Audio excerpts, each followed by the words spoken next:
विद्यार्थी मित्रांनो, सह्याद्री ट्युटोरियल्स मध्ये तुमचं स्वागत आहे.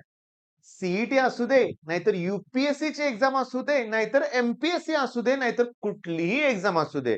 जेव्हा तुम्हाला त्या पेपरची डिमांड कळेल, की परीक्षेची रिक्वायरमेंट काय आहे, रियालिटी कळेल ना, मग ती कुठलीही एक्झाम तुम्ही क्रॅक करू शकताय. काय बोलायचंय मला हे तुमच्या लक्षात आलं असेल, लक्षात घ्या. आपल्याला बोललं पाहिजे सीईटी बद्दलच. सीईटी मध्ये आपल्याला फिजिक्स, केमिस्ट्री, मॅथ्स 3 सब्जेक्ट आहेत, तुम्हाला माहिती आहे. फिजिक्सचे 50 प्रश्न, केमिस्ट्रीचे 50 प्रश्न, मॅथ्सचे पण 50च आहेत. पण बायो वाल्यांना बहुतेक बायोचे 100 प्रश्न असतात. चला, मिळून 3 तास वेळ नाहीये.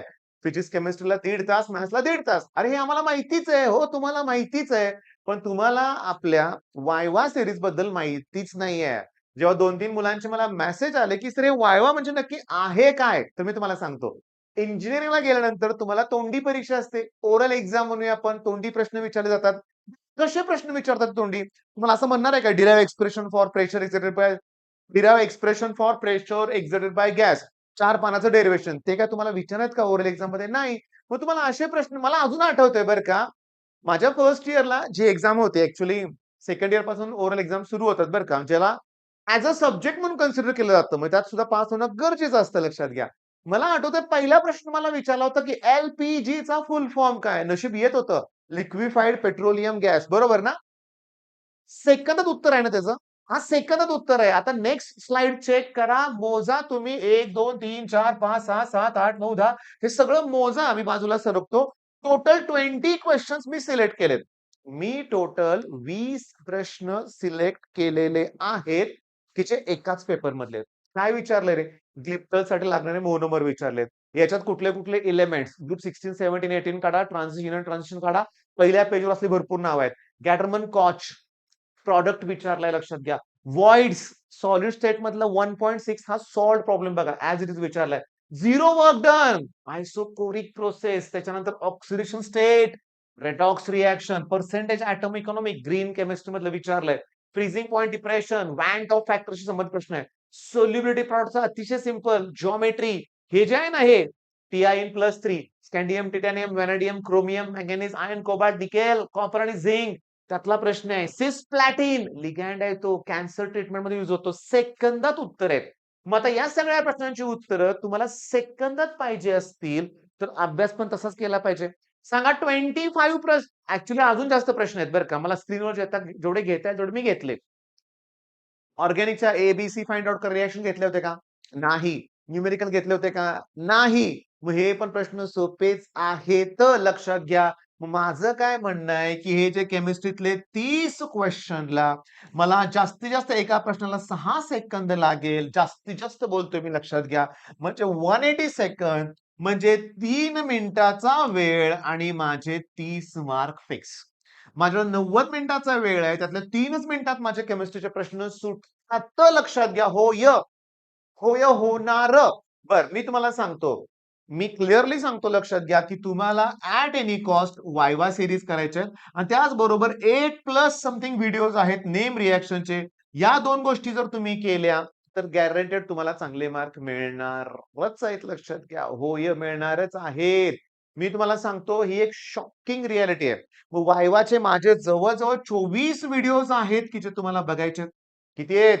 24. ओके, 24 आहेत, लक्षात घ्या. मी तुम्हाला सांगतो. आणि सगळ्यात इम्पॉर्टंट, की त्यात जे दिलंय ते पाठच करायचंय, रट्टाच मारायचंय. मग काही असू दे, तुम्हाला करायचंय. पहिल्या व्हिडिओपासून शेवटच्या व्हिडिओपर्यंत करायचं आहे. आणि नेम रिएक्शन. बस सगळ्यात महत्वाचं, की आपला जो रँकर्स कोर्स आहे, रँकर्स कोर्स लक्षात घ्या. मी तुम्हाला सांगतो, की रँकर्स कोर्स शेकडो मुलांनी परचेस केलेला आहे आणि तुमचा अभ्यास त्याच्यावर छान सुरू आहे. मला माहिती आहे सध्या 2-3 दिवस जरा तुमचं सीएस, आयटी याच्यावर ध्यान आहे. बरोबर आहे. त्या विषयाचा अभ्यास केलाच पाहिजे. पण त्यानंतर मात्र जोमानं आपल्याला सुरुवात करायची आहे. आणि हे बघा, 35 डेज, 40 डेज टार्गेट सीओईपी असणार, लक्षात घ्या. 41 डेज टार्गेट सीओईपी, दुसरं काय नाही. टार्गेट मोठंच ठेवायचं आहे आणि त्या दृष्टिकोनातून आपल्याला अभ्यास करायचा आहे. मग आता मला तुम्हाला सांगायचं आहे काय बघा. वायवा सीरीज, ही सीरीज, ते सीरीज, न्यूमेरिकल सीरीज. मग व्हिडिओवरती आपल्या चॅनलवरती 3000 प्लस व्हिडिओज मी अपलोड केलेत. त्यातले मोटिव्हेशनचे बरेचसे मला मान्य आहेत, पण 2000 तरी आहेत व्हिडिओ जे सीईटीशी रिलेटेड आहेत. तुम्ही माझा एखादा जुना व्हिडिओ सुद्धा बघू शकता किंवा तुम्ही कुठलाही पॉइंट सर्च करायचा असेल तुम्हाला सांगतो first law of thermodynamics Sahyadri tutorial search करा. आपला व्हिडिओ तुम्हाला मिळून जाईल आणि तो सीईटी साठी दी मोस्ट तुम्हाला बेनिफिशियल ठरणार आहे. बरं, सगळ्यात इम्पॉर्टंट सीईटीची रियालिटी चाललंय आपलं. केमिस्ट्रीची भीती गेली. केमिस्ट्रीची भीती गेली. आता केमिस्ट्रीत चांगला स्कोर होणार आहे. फिजिक्सचं काय?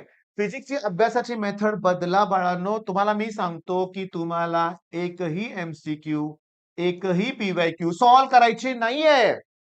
नाही, नाही. मग काय करायचंय? तर तुम्हाला ती कन्सेप्ट अगोदर क्लिअर करायची आहे. कन्सेप्ट त्याशिवाय पुढे जायचंच नाही. भले ते मोमेंट ऑफ इनर्शिया असू दे, कॅपिलॅरिटी असू दे, वर्क डन असू दे. आता साधं वर्क डन असेल तर तुम्हाला भरपूर गोष्टी करा किंवा आइन्स्टाईन्स फोटोइलेक्ट्रिक इक्वेशन असू दे, नाहीतर मॅग्नेटिक मटेरियल मधले क्वेश्चन्स असू दे. तुम्हाला ना काय करायचंय, की सगळं नॉलेज परफेक्ट पाहिजे. अर्धवट ज्ञान नकोय. ओके. त्यामुळे रँकर्सवर मी तुम्हाला सांगतोय फॉर्म्युला सेरीज सुरू केलेली आहे. त्याच्यात माझे 2 व्हिडिओ अपलोड झालेले आहेत. ते तुम्हाला बघायचेच आहेत. म्हणजे त्यात आपली स्ट्रॅटेजी काय आहे, की सुरुवातीला अगोदर नुसते फॉर्म्युले करूया. फॉर्म्युले झाल्यानंतर आपोआप पीवायक्यू जमतात. हे माझं म्हणणं पटवून देतोय तुम्हाला मी.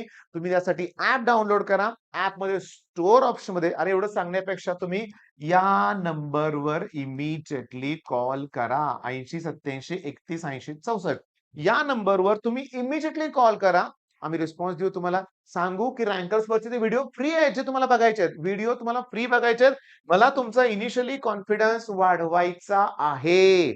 किंवा त्यातले जे फ्री व्हिडिओ आहेत फॉर्म्युला सिरीजचे ते नक्की बघा. म्हणजे फिजिक्सची भीती पण गेली. गेली फिजिक्सची भीती गेली लक्षात घ्या. आता उरलंय कोण? जेईई लेव्हलचे क्वेश्चन्स कुठल्या सब्जेक्टमध्ये येतायत? मॅथ्समध्ये येतायत. अरे ते पण मी विथ प्रूफ तुम्हाला सांगू शकतो रे बाळांनो, विथ प्रूफ मी तुम्हाला सांगतो. बघा, क्लिअरली बघा. मी तुम्हाला एक न्यूमेरिकल दाखवणार आहे आता. ओके. मी तुम्हाला जे न्यूमेरिकल दाखवणार आहे ते मॅथ्स मधलं आहे. ट्रिगो 2 आपला टॉपिक आहे तुम्हाला माहितीच आहे. मॅथ्स मधला ट्रिगो 2. ओके. कसं आहे बघा, की ट्रिगो 2 मी तुम्हाला सांगतो लक्षात घ्या. खूप मोठं एक न्यूमेरिकल आहे आणि मला अजून आठवतंय माझ्या दरवर्षीच्या बॅचमध्ये मी काय करतो माहितीये का, की ते जे न्यूमेरिकल आहे, ते जे न्यूमेरिकल ते बऱ्याच वेळा मी त्यांना मुलांना एक्सप्लेन करतो. आणि लग बघा ना, गेल्या वर्षीच्या परीक्षेत ॲज इट इज ते आलं होतं. As it is. मी तुम्हाला पेज नंबर सांगणार आहे. तो प्रॉब्लेम तुम्हाला सॉल्व्ह करावा लावणार आहे आणि मी सांगतो, की आपल्या रँकर्स कोर्सवर मला पीवायक्यू सगळेच घ्यायचे आहेत. सगळेच्या सगळे पीवायक्यूज आपल्याला घ्यायचे लक्षात घ्या. ओके. मी तुम्हाला सांगतो प्रॉब्लेम सॉल्व्ड आहे. प्रॉब्लेम अतिशय छोटासा वाटतोय, अतिशय छोटासा. पण मला सांगायचं आहे काय तो ॲज इट इज परीक्षेत आलाय. As it is. जसंच्या तसा म्हणूया आपण. As it is. ओके. गडबडीत मी पुढच्या पेजवर गेलो होतो लक्षात घ्या. थांबा एकच मिनिट हां. Okay 3.2 okay, okay. हां, सापडला. ओके. सापडलेला आहे प्रॉब्लेम. पुस्तकातला सॉल्व्ड प्रॉब्लेम आहे. जरा बघा, बघू, बघा, बघा. हं. आता तुम्हाला मी काम देतोय लक्षात घ्या, की तुम्ही 2025 चे पी-वाय-क्यूज बघायचे आणि त्यात फक्त तुम्हाला असं दिसेल, की अल्फाच्या ठिकाणी सीईटी वाल्याने ए विचारलंय, बीटाच्या ठिकाणी बी दिलंय आणि गॅमाच्या ठिकाणी सी दिलंय आणि त्याच्यामध्ये रिलेशन विचारलंय A plus B equal to C. आता ज्यांनी बोर्डचं पुस्तक परफेक्ट सोडवलंय त्यांना हा प्रॉब्लेम बिलकुल अवघड नाहीये आणि जे नाही सोडवणार आणि जे एक्झाम गोलचे सोल्युशन बघत असणार ना, भयानक दिलंय. आपलं उलटं सोपं दिलंय. खूप सोपं दिलंय. खूप सोपं दिलेलं आहे आपल्याला लक्षात घ्या. त्याच्यामुळे मी काय म्हणतोय बघा, की मॅथ्सची भीती बाळगायची नाहीये. 30 प्रश्न हे पुस्तकातले ॲज इट इज असणार आहेत जसेच्या तसे. तर 30 पैकी 25 तरी बरोबर येऊ देत. उरलेल्या 25 पैकी 5 जरी बरोबर आले, अरे 60 मार्क ह्याच्यात, 40 मार्क केमिस्ट्रीमध्ये, 30 मार्क जर फिजिक्समध्ये तर ते 99 आहेत. मग कुणाला नको आहेत 99% सांगा बघू? सगळ्यांनाच पाहिजेत ना. मग मिळवायचे ते आपल्याला मार्क. All the best.